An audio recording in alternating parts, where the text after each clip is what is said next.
trust. A lawmaker representing our region is sharing her thoughts on President Trump's address to Congress. Thanks for joining us. I'm Sarah Diamond. And I'm Casey Marlar. Trump addressed a joint session of Congress for the first time since retaking office. He shared his legislative priorities, with tariffs and border security being some of the main talking points.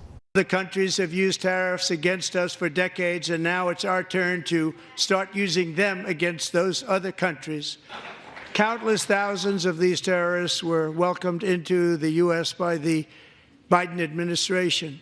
But now every last one will be rounded up and forcibly removed from our country, or, if they're too dangerous, put in jails, standing trial in this country, because we don't want them to come back ever.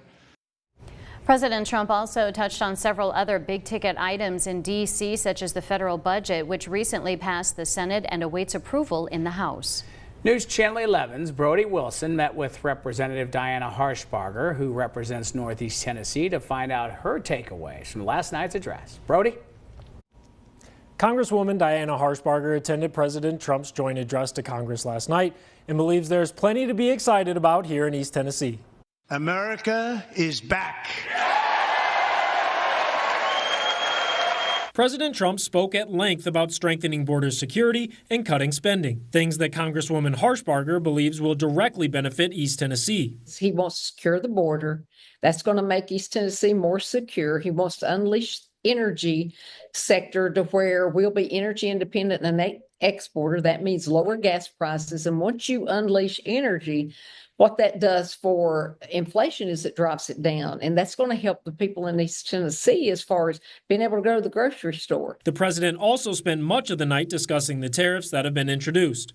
Tariffs that Trump said would cause a slight disturbance but be good in the long term. Congresswoman Harshbarger agrees. You see the money coming in that they are investing into our infrastructure and into businesses here. It's billions upon billions of dollars. It's going to create more jobs. And so these are going to be higher paying jobs. And that's going to help with, inflation, the tax base. Cuts to federal programs could mean cuts to disaster relief, something that has impacted everyone in our region. Representative Harshbarger says she's been in contact with officials at FEMA, and they know our region is still recovering and still needs support. I don't want people to fret that we're not going to have enough people. They understand that we're still in recovery mode, basically, and probably, I talked to Franklin Graham with Samaritan's Purse.